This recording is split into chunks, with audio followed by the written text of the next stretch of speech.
America के राष्ट्रपति Donald Trump की तरफ से H1B वीजा पर $1 लाख की फीस लगाई गई थी, जिसकी वजह से भारत को, बहुत सारे एक्सपर्ट्स का कहना था कि इसकी वजह से भारत के जो टैलेंटेड लोग हैं उनको बहुत ज्यादा नुकसान हो सकता है। लेकिन अब अमेरिका की एक फेडरल कोर्ट ने इस पूरी फीस को, इस पूरे घटनाक्रम को रद्द कर दिया है। अमेरिका के फेडरल कोर्ट का कहना है कि अमेरिका के राष्ट्रपति की तरफ से जो कार्यवाही की गई थी ये पूरी तरीके से अवैध है और उनके क्षेत्राधिकार से बाहर है। तो क्या डेवलपमेंट यहां पर हुआ है, क्या कुछ बड़ी बातें यहां पर हुई हैं, भारत पर इसका क्या असर होने वाला है, ये तमाम बिंदु आज की इस पूरी खबर में हम डिस्कस करेंगे। मेरा नाम है अक्षय और आपका स्वागत है दृष्टि आईएएस चैनल की इस नई वीडियो में। तो चलिए करते हैं वीडियो की शुरुआत। और सबसे पहले यहां पर अगर आप देखें कि हमारे सामने क्या खबर आपको देखने को मिली है, तो खबर बहुत सिंपल सी है। आपका अमेरिका की एक संघीय अदालत है, अमेरिका की एक फेडरल कोर्ट है, इसको आप डिस्ट्रिक्ट कोर्ट भी कह सकते हैं अमेरिका की, जो कि फेडरल कोर्ट भी होती है। तो अमेरिका की जो फेडरल कोर्ट है, यहां पर बेसिकली आपका अमेरिका के राष्ट्रपति डोनाल्ड ट्रंप द्वारा H1B वीजा पर जो फीस लगाई गई थी, कितनी फीस लगाई गई थी, $1 लाख की जो फीस लगाई गई थी, इस $1 लाख की फीस को रद्द कर दिया गया है। किसने रद्द किया है? तो ये एक जज है जिनका नाम है, डिस्ट्रिक्ट जज है जिनका नाम है लियो सोरोकिन। डिस्ट्रिक्ट जज लियो सोरोकिन ने इसको रद्द किया है। ये डिस्ट्रिक्ट जज जो है, इनकी नियुक्ति बहुत इंपॉर्टेंट है। इनकी नियुक्ति जो है वो बेसिकली आपका पूर्व डेमोक्रेटिक राष्ट्रपति बराक ओबामा द्वारा की गई थी।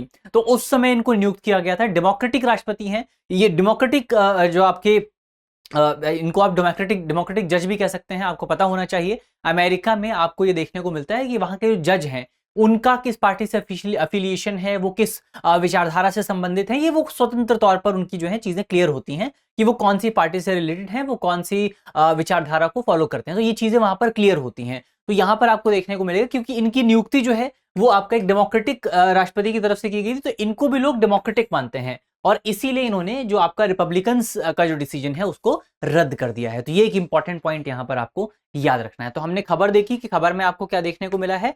आगे बढ़ते हैं, लेकिन आगे बढ़ने से पहले आपके लिए एक इंपॉर्टेंट सूचना है। सूचना यह है कि अगर आप यूपीएससी की तैयारी कर रहे हैं तो हम आपके लिए एक बहुत ही शानदार कोर्स लेकर के आए हैं जिसका नाम है आईएसजीएस फाउंडेशन कोर्स। ये एक फाउंडेशन कोर्स है जहां पर आपकी नींव को, आपके बेस को मजबूत किया जाएगा।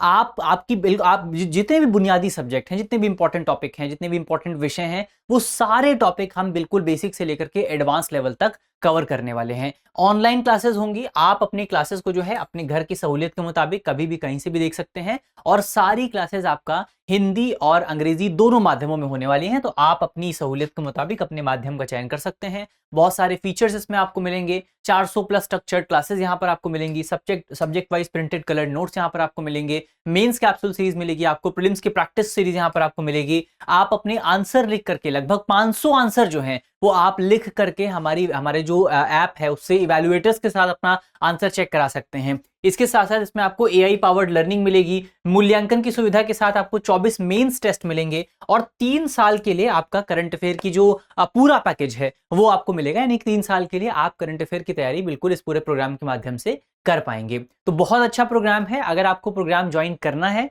वीडियो के डिस्क्रिप्शन में आपको लिंक मिलेगा, वहां पर क्लिक करके आप प्रोग्राम को ज्वाइन कर सकते हैं या आप हमारे नंबर पे भी कॉल कर सकते हैं। नंबर आप नोट कर लीजिए 8750187501। इस नंबर पर आपको डिटेल से जानकारी मिल जाएगी। चलिए हम यहां से बढ़ते हैं आगे और बात करते हैं कि जो डिसीजन यहां पर अमेरिका की फेडरल कोर्ट की तरफ से लिया गया, उस डिसीजन में कहा क्या गया। आखिर जो यहां पर अमेरिका के राष्ट्रपति का फैसला रद्द किया गया है उसके पीछे का कारण क्या है, उसके पीछे क्या कारण बताए गए हैं।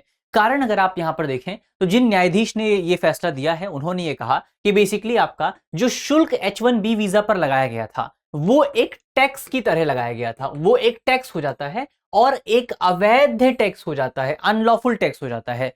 क्यों अनलॉफुल हो जाता है? क्योंकि टैक्स लगाने की जो शक्ति है, टैक्स लगाने की जो पावर है अमेरिका में, वो पावर आपका अमेरिका की कांग्रेस के हाथों में है। यानी कि अमेरिका की जो संसद है उनके पास है और अमेरिका के राष्ट्रपति की तरफ से अमेरिका की संसद की मंजूरी ही नहीं ली गई, अमेरिका की संसद का ऑथराइजेशन ही नहीं लिया गया, उनकी अनुमति ही नहीं ली गई। और जब अनुमति नहीं ली गई है तो फिर ये पूरा टैक्स जो है वो आपका इलीगल हो जाता है। तो ये बात यहां पर आपको देखने को मिली है। ये एक इंपॉर्टेंट कारण उन्होंने बताया है। अब मुकदमा किसने दर्ज किया था ये भी यहां पर आपको पता होना चाहिए। ये मुकदमा जो है अमेरिका में आपको पता है कितने स्टेट हैं, आपको जल्दी से कमेंट बॉक्स में बताना है। अमेरिका में कितने स्टेट हैं आप कमेंट बॉक्स में बताएंगे। अमेरिका के टोटल स्टेट्स में से 20 स्टेट्स के जो आपके डेमोक्रेटिक अटॉर्नी जनरल्स थे उन्होंने मिल करके मुकदमा जो है वो इस पूरी कोर्ट में दाखिल किया था। और यहां पर चुनौती दी गई थी अमेरिका के जो H1B वीजा फीस है उसको। यहां पर ये कहा गया था कि इस फीस की वजह से आपके बहुत सारे जो टैलेंटेड लोग हैं वो अमेरिका में नहीं आ पा रहे हैं, जिसकी वजह से अमेरिका की जो अपनी इकोनॉमी है, अमेरिका की जो अपनी ग्रोथ है वो प्रभावित हो रही है।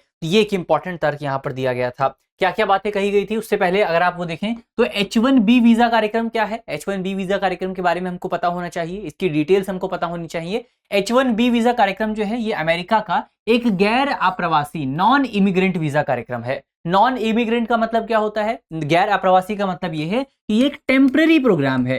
टेम्पररी प्रोग्राम का मतलब यह है कि आप यहां पर शॉर्ट टर्म के लिए इस पूरे प्रोग्राम में रह सकते हैं, इस पूरे वीजा प्राप्त करके अमेरिका में शॉर्ट टर्म के लिए आप रह सकते हैं। कितना शॉर्ट टर्म, तो यहां पर जो वीजा है वो आपका 3 से 6 साल के लिए दिया जाता है। तो अगर आपको H1B वीजा मिलता है तो आप अमेरिका में 3 से 6 साल तक के लिए काम कर सकते हैं। ये क्या सुविधा देता है अमेरिका को, तो ये जो वीजा है ये वीजा अमेरिकी कंपनियों को तकनीकी, इंजीनियरिंग और चिकित्सा जैसे जो विशेषज्ञ क्षेत्र हैं, जो आपके एक्सपर्ट एरियाज हैं, एक्सपर्ट ऑक्यूपेशन हैं, उनमें विदेशी पेशेवरों को नियुक्त करने की अनुमति प्रदान करता है। यानी कि अमेरिका की कोई कंपनी जो है वो आपका किसी दूसरे देश से, किसी दूसरी कंट्री से कोई एक्सपर्ट्स को अपने देश में हायर कर सकती है, वहां पर काम करवा सकती है। कौन से वीजा के माध्यम से, H1B वीजा के माध्यम से। हर साल अगर आप देखें, हर साल H1B वीजा के लगभग 65,000 जो आपके वीजा हैं वो जारी किए जाते थे। टोटल 65,000 H1B वीजा आपको देखने को मिलते हैं। इसमें से 20,000 जो वीजास हैं, ये 20,000 वीजा आपके एडवांस डिग्री के लिए जारी किए जाते हैं।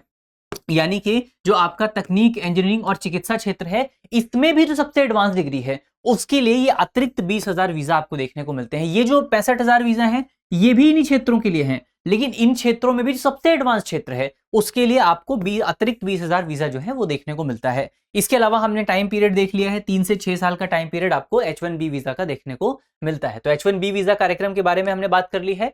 अब वृद्धि से पहले क्या स्थिति हुआ करती थी, यानी कि जो आपका फीस थी, अगर जब फीस को बढ़ाया गया तो उससे पहले क्या सिचुएशन थी। उससे पहले अगर आप देखें तो ट्रंप की घोषणा से पहले अमेरिका जो विदेशी कर्मचारी थे उनके लिए H1B वीजा प्राप्त करने के लिए जो आपके एम्प्लॉयर्स हुआ करते थे उनको $2,000 से $5,000 तक का शुल्क पे करना पड़ता था। $2,000 से $5,000 बहुत कम होता है। कितना बढ़ा दिया ट्रंप ने, ट्रंप ने इसको बढ़ा करके $1,00,000 कर दिया था। ट्रंप ने इसको बढ़ा करके $1,00,000 कर दिया, तो $2,000 से $5,000 को बढ़ा करके $1,00,000 यहां पर कर दिया गया था।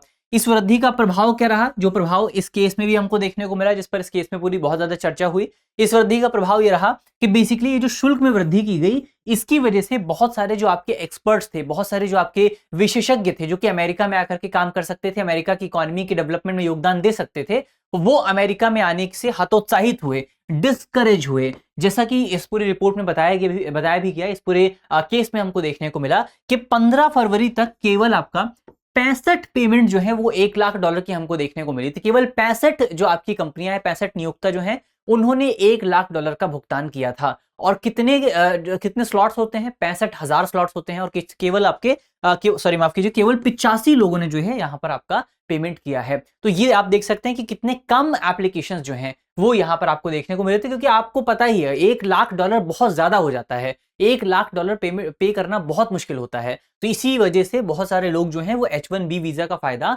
नहीं उठा पा रहे थे। तो अब यहाँ पर अमेरिका के फेडरल कोर्ट ने इस पूरे फैसले को रद्द कर दिया है। अमेरिका के जो व्हाइट हाउस है, अमेरिका के राष्ट्रपति का जो कार्यालय है, उसकी तरफ से अभी इस संबंध में कोई प्रतिक्रिया जारी नहीं की गई है, लेकिन उम्मीद है जल्द ही व्हाइट हाउस इस संबंध में कोई बयान जारी करेगा, तो उस बयान को हम अपने द हिंदू प्रोग्राम में कवर कर लेंगे, जो भी बातें वहां पर कही जाएंगी। फिलहाल अगर ये देखें कि इस पूरे कार्यक्रम का, इस पूरे फैसले का भारत पर क्या असर रहेगा, भारत पर असर की अगर आप बात करें तो भारत जो है, ये कहा जाता है कि भारत H1B वीजा का सबसे इंपॉर्टेंट बेनिफिशियरी रहा है, या भारत के सबसे ज्यादा लोगों को H1B वीजा प्राप्त हुआ है। अगर आप फाइनेंशियल ईयर 2024 के आंकड़ों को देखेंगे तो फाइनेंशियल ईयर 2024 के आंकड़े ये बताते हैं कि जितने भी लोगों को वित्तीय वर्ष 2024 में H1B वीजा जारी किया गया था, उसमें से 71% लोग जो थे, उसमें से 71% लोग जो थे वो केवल और केवल आपके भारत से थे। सेकंड नंबर पर आपको चाइना देखने को मिलेगा, जहां पर 11% लोगों को चाइना के जो 11% लोग थे